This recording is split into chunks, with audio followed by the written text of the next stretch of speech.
প্রায় প্রতি বাড়িতেই এখন দেখা যাচ্ছে জ্বর হচ্ছে।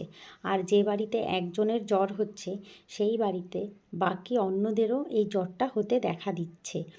তো ভাইরাল ফিভার এই কথাটা আপনারা কম বেশি সবাই শুনে থাকবেন।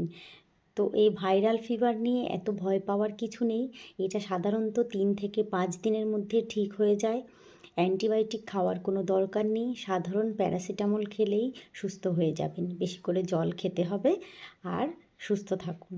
3 বা 5 দিনের মধ্যে যদি ভাইরাল ফিভার না সুস্থ হয় তখন ডাক্তারবাবুর পরামর্শ নিতে হবে, নিকটবর্তী স্বাস্থ্যকেন্দ্রে যেতে হবে, রক্ত পরীক্ষা করতে হবে। ঠিক আছে? অযথা ভয় পাওয়ার কিছু নেই। ভাইরাল ফিভার হলে 3 থেকে 5 দিনের মধ্যে সুস্থ হয়ে যাবেন। ভাইরাল ফিভার যে ভাইরাল ফিভারই বুঝবেন কী করে? কয়েকটা সাধারণ লক্ষণ আছে যেগুলো থেকে আপনারা বুঝতে পারবেন যেটা ভাইরাল ফিভারই।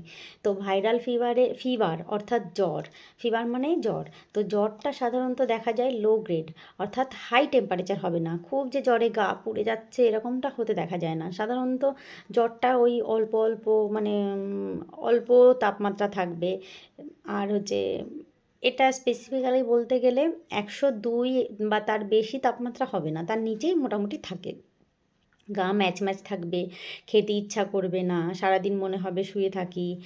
আর তার সঙ্গে রানিং নোজ অর্থাৎ নাক দিয়ে জল পড়বে, তার সঙ্গে কাশি থাকতে পারে। তো এই সাধারণ তার সঙ্গে কখনো কখনো পাতলা পায়খানাও হতে পারে। তো এই মাথা ব্যথা থাকবে। তো এই সাধারণ কয়েকটা লক্ষণ হলে আপনি মোটামুটি বুঝতে পারবেন যে আপনার ভাইরাল ফিভার হয়েছে। তো যদি কারো এরকম মনে হয় অযথা ভয় পাবেন না।